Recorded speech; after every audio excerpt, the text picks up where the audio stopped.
안녕하세요. 구독자 여러분, 희망택시입니다. 2021년 4월 1일입니다. 현재 시간은 9시 18분이고요.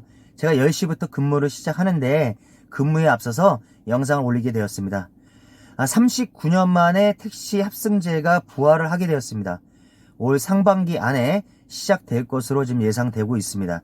택시 합승제가 과연 승객과 기사의 양쪽에 만족할 수 있을까라는 생각을 한번 해봅니다. 승객의 입장에서 한번 생각을 해보겠습니다. A라는 손님이 목적지를 이동하는 중에 비슷한 목적지에 B라는 손님을 모시게 됩니다. 그렇게 이동을 하게 되면 약 10%든 20%의 운임료를 할인을 받게 된다, 이런 내용인데요. 과연 그게 양쪽 손님들한테 이득이 될 것인가 한번 생각을 한번 해보죠. A라는 손님이 일단은 이동하는 중에 B라는 손님을 모시기 위해서는 정상 경로에서 일단은 이탈을 하게 됩니다. 왜? B라는 손님을 모시러 가야 되니까요. 그만큼의 이탈하는 만큼의 키로수 일단은 금액이 발생이 되죠. B라는 손님이 승차를 하셨습니다. 그러면 A라는 손님과 B라는 손님의 목적지를 일단은 걸쳐서 가려면 중립적인 지역으로 일단은 이동을 할 겁니다. 왜? A라는 손님 목적지로만 일단은 먼저 가게 되면은 당연히 B라는 손님이 거리가 멀어지거든요. 그러면 중립적인 지역으로 일단은 가서 A라는 손님을 내려드리고 B의 손님의 목적지로 이동할 것이에요. 그럼 당연히 중립적인 지역으로 일단 가게 되면 그만큼의 또 거리가 A라는 손님한테 손실이 나지 않을까 생각이 됩니다. 결론적으로 첫 번째 이탈한 거와 두 번째 중립적인 길로 만약에 주행을 하게 되면은 A라는 손님한테 과연 이게 득이 있을 것인가라는 한번 생각을 하게 됩니다.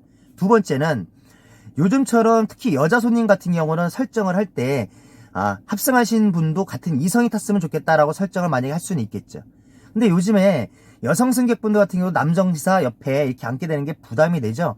그러면 당연히 뒷자리에 앉게 되실 거예요. 그러면 이 사람들이 무슨 어플에서 기능 설정을 어떻게 할지는 모르겠으나 만약에 A라는 손님이 뒤에 타고 B라는 손님이 운전사 옆에 타게 되면 부담이 될 수 있습니다. 이런 부분들도 분명히 생각을 해야 될 부분이고요. 이제는 한번 기사의 입장에서 한번 생각해 보겠습니다. A는 아까 전에 손님의 입장에서 어떤 문제가 발생이 되냐면 경로에 대한 문제에 대해서 다툼이 분명히 생길 것입니다. 왜 그러냐면 A라는 손님을 내려주고 B라는 손님이 가면 B라는 손님은 내가 원하는 길을 갈 때는 나의 우선적인 길을 가길 원하지 A라는 손님이 가는 중립적인 지역은 분명 손실이라고 일단은 생각을 할 거예요. 그러니까 A, B 양쪽에 가는 경로에 대한 문제가 분명히 발생이 될 것입니다. 두 번째입니다. 만약에 A라는 손님이 여성 손님이고 B라는 손님도 당연히 이성 승객을 만약에 모신다고 설정을 했어요. 그런데 손님을 모시러 갔더니 이성 손님이 여자 손님인데 남자친구가 딸려져 있습니다. 이런 경우는 어떻게 할 것이냐. 거기까지 갔는데 이 경우는 안 됩니다 라고 해서 만약에 거절을 한다. 그러면 그 정도까지 일단은 B라는 손님을 위해서 이탈했던 이 정도의 거리, 이 손실 부분은 어떻게 해결할 것이죠? 이것도 지금 만약에 카카오나 이거 시행 준비하면서 예상하고 있나요? 이 부분도 분명히 생각해야 될 부분이라고 저는 생각을 합니다.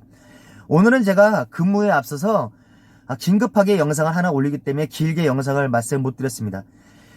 승객과 기사 모두가 만족할 수 있는 정책을 제가 하나 말씀드리겠습니다. 그러니까 국토부 담당자분은 제 영상을 만약에 보신다면 내일 모레 특집 방송 이후에 제가 방송할 테니까 그때 한번 보시고 반영을 해주시기 바랍니다. 어떤 게 진짜 새로운 정책인지를 제가 제의를 드리겠습니다. 오늘 영상은 여기서 마치고요. 내일 모레 특집 방송으로 찾아뵙겠습니다. 감사합니다.